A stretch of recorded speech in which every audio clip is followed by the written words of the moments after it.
and fills you with the spirit of hope and joy, so that you may live out the meaning of Christmas ever more fully in the course of the coming year and years. We gather liturgically to remember. Now, in the holy sacrifice of the Mass, we remember the passion, death, and resurrection of our Lord. And yet, when we say we remember, we don't really remember, because remembering means that we had some original initial experience. And so we come to recognize that passion, death, and resurrection of the Lord. On these days, we come to remember the coming of Christ at Christmas. But there too, we don't remember in the same way that the shepherds would remember, or in the way that Joseph or Mary would remember. We remember through the word of the gospel. We make present to ourselves those events that took place, and we strive to make the experience of those who were there our own. And I pray that by grace, we are able to enter into that great mystery and to recognize, along with the shepherds and along with John the Baptist, the great grace and light which comes into the world. My friends, it is most important for us to know through faith that Jesus Christ is truly God and truly man. That he came into this world to fill us with light. This we must remember, because being forgetful people, we soon get dragged down into the daily busyness and perhaps even the humdrum elements of our day-to-day living.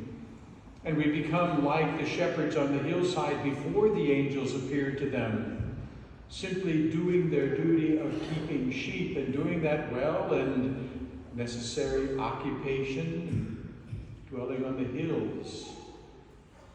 But they did not have a sense of their true worth or dignity.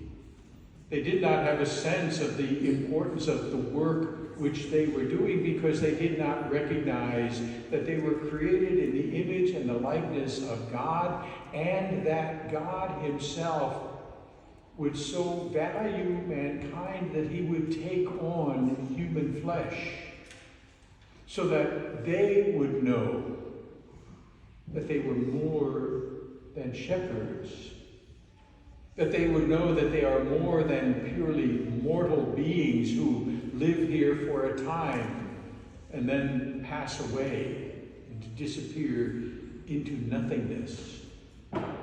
Many people live as if that is the human reality, that we spend a few years here and then we disappear and are gone, scattering ashes as if those ashes would never rise again.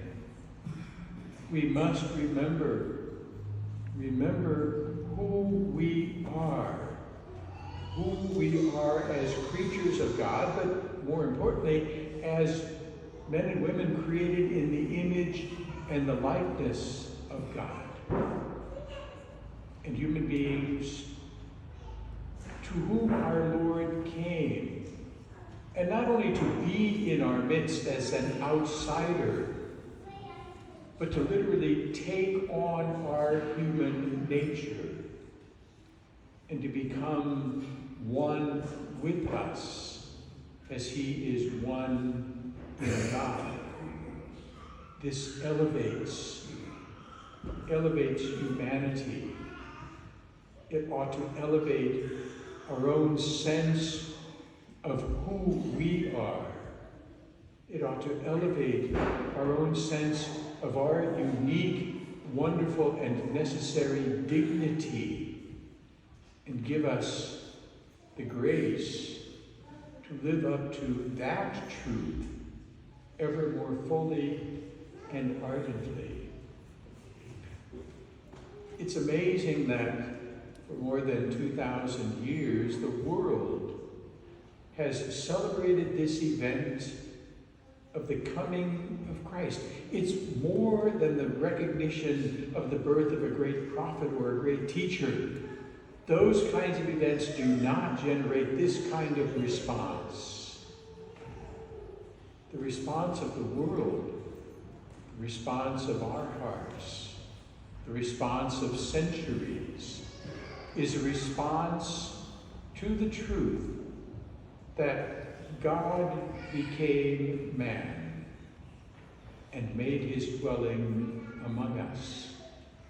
That is a grace. That is a truth.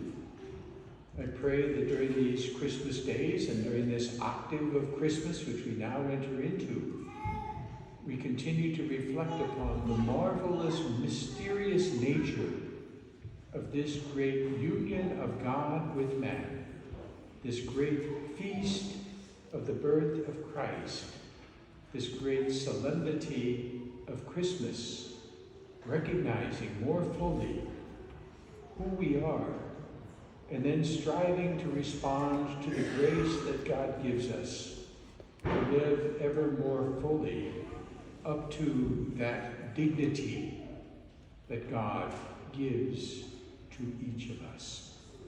I wish all of you again and all of your families a most joyous, blessed, and truly properly dignified Christmas season, remembering joyfully who we are and what God does for us.